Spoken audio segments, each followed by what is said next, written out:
तो दोस्तों आज के इस वीडियो में हम समझेंगे कूलाम का नियम।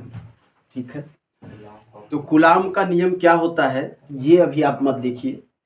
हम ऐसे समझेंगे कि पहले आप मान लीजिए कि हमारे पास एक बिंदु यहाँ पे ए है और दूसरा बिंदु बी है। ठीक है, पहले बिंदु पे एक आवेश रखा हुआ है Q1 और दूसरे बिंदु पे एक दूसरा आवेश रखा हुआ है Q2। ठीक, तो हम ये जानते हैं कि अगर हमारे पास दो आवेश हैं, अगर आवेश प्लस और प्लस है, मतलब आवेश अगर सेम है, तो हम ये जानते हैं कि वो आवेश एक दूसरे को प्रतिकर्षित करेंगे। ठीक है, हम ये भी जानते हैं कि अगर हमारे पास एक आवेश Q1 प्लस है और दूसरा आवेश Q2 माइनस है, तो ये आवेश एक दूसरे को आकर्षित करेंगे। अच्छा, ये अगर आवेश एक दूसरे को या तो प्रतिकर्षित कर सकते हैं या तो आकर्षित कर सकते हैं। इसका मतलब कि अगर आकर्षित कर रहे हैं तो भी इन दोनों के मध्य एक बल लग रहा है, और अगर प्रतिकर्षित कर रहे हैं तो भी इन दोनों के बीच एक बल लग रहा है।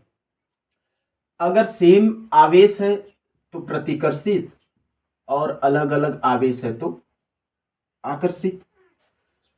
अब हम यहाँ पे सेम आवेश को लेकर के कूलाम के नियम को समझेंगे। एक आवेश ए और एक आवेश बी, इन दोनों के बीच की जो दूरी है हम मान लेते हैं ये दूरी r है। ठीक है, तो कूलाम का नियम क्या कहता है कि दो बिंदु आवेशों के बीच लगने वाला जो बल होगा उसका मान कितना होगा, ये हम निकालते हैं कूलाम के नियम से।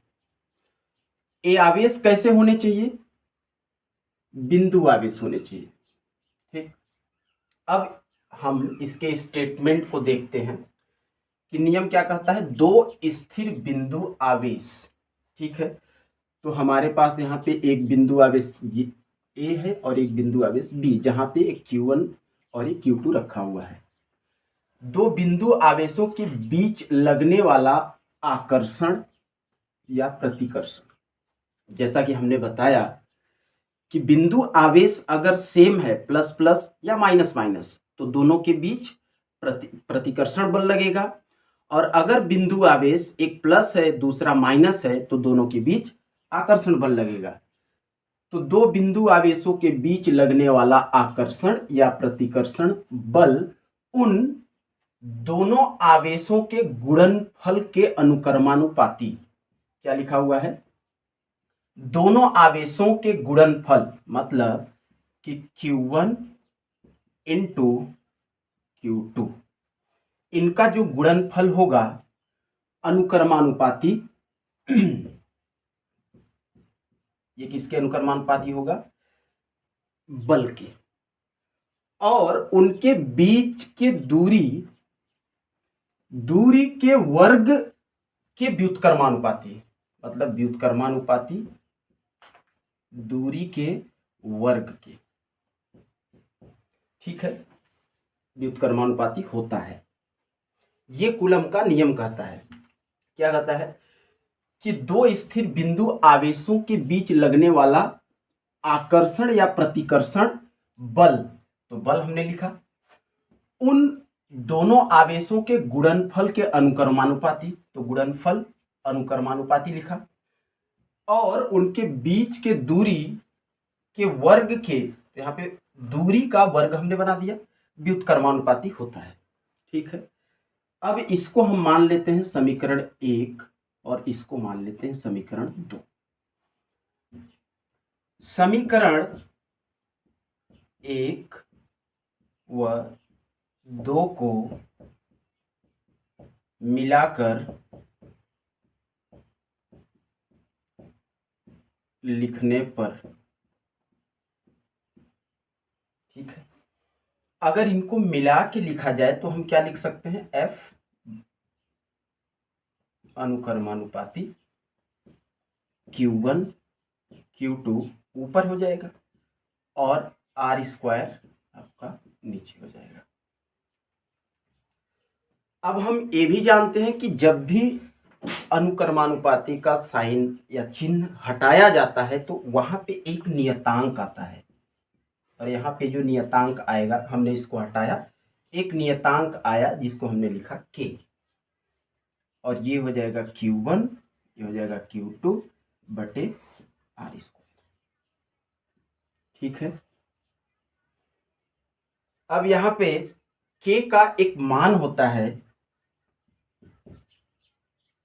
जिसको हम लिख सकते हैं k इज इक्वल टू 1/4πε0। ये k का मान होता है, नियतांक का मान होता है।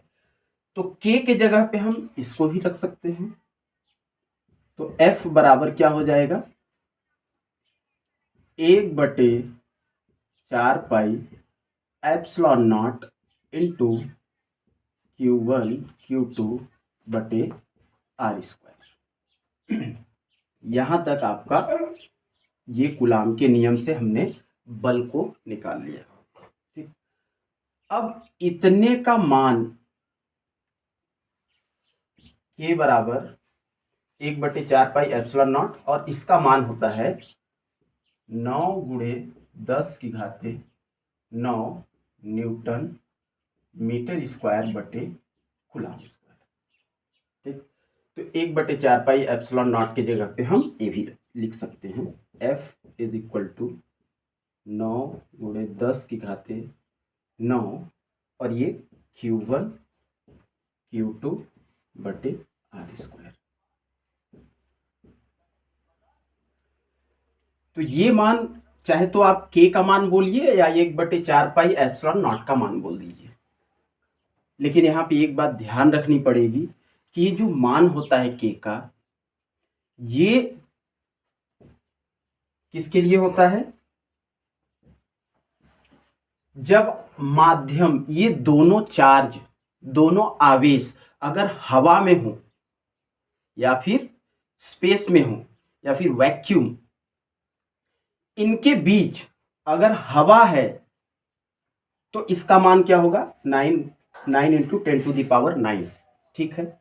लेकिन जैसे ही अगर ये आवेश, इन आवेश को अगर दूसरे मीडियम में हम रखें, यानी दूसरे माध्यम में रखें, इन्हीं दोनों आवेश को अगर हम पानी के अंदर, वाटर के अंदर रखें, तो इसका मान बदल जाता है। तो दोस्तों जैसा हमने देखा, ये जो k का मान है ये 9×10⁹, ये कब होगा, जब दोनों आवेश के मध्य का जो माध्यम होगा वो या तो हवा हो या तो निर्वात हो। निर्वात का मतलब ये होता है जहां पे हवा बिल्कुल ना हो। ε0 को बोला जाता है निर्वात की विद्युत शीलता। ε0 को क्या बोला जाता है दोस्तों, निर्वात की विद्युत शीलता। तो ये था आपका कूलाम का नियम।